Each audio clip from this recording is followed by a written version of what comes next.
Okay, so this question says, in parenting plan, can ideas about what the child will do be included? For example, Susie calls daddy after school. So although this question is about a parenting plan in the inclusive model, the answer I'm going to give you will suffice for regular inclusive model mediations, even if it's not a parenting plan, because this question is not because of a parenting plan.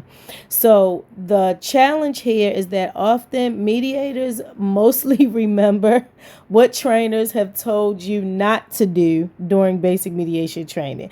So you left hearing us trainers say, people cannot leave the mediation table with an agreement that says what somebody is going to do if that person was not at the mediation table.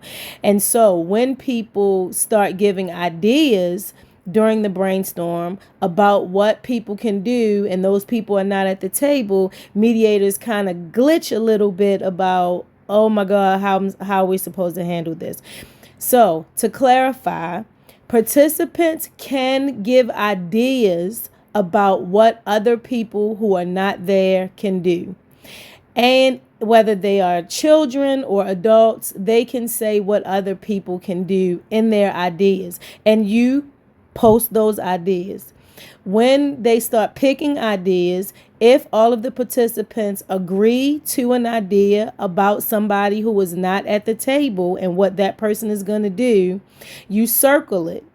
When you get to stage D, getting details, one of the details you're going to get for that idea is you're going to say, so using the example here, if they have agreed that their child Susie is going to call daddy after school, you're going to say during stage D, okay, so getting details about this one, Susie is not here to agree that she's going to call daddy after school. And so what ideas do you all have about what you could do to make this idea happen for Susie to call daddy? And then they're going to say ideas like, well, I'll tell Susie to call her daddy, or I think you should dial the number for Susie and then hand her the phone, right? Whatever those ideas are, you're going to write those ideas up.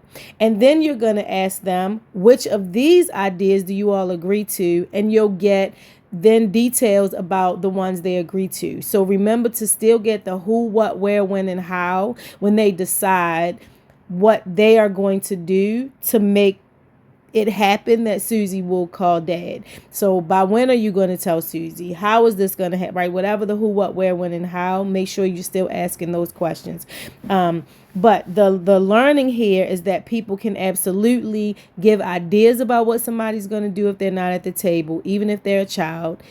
And if they agree to those ideas, you have to get them to say what they're going to do so that when they leave with an agreement, the agreement will say what they are going to do.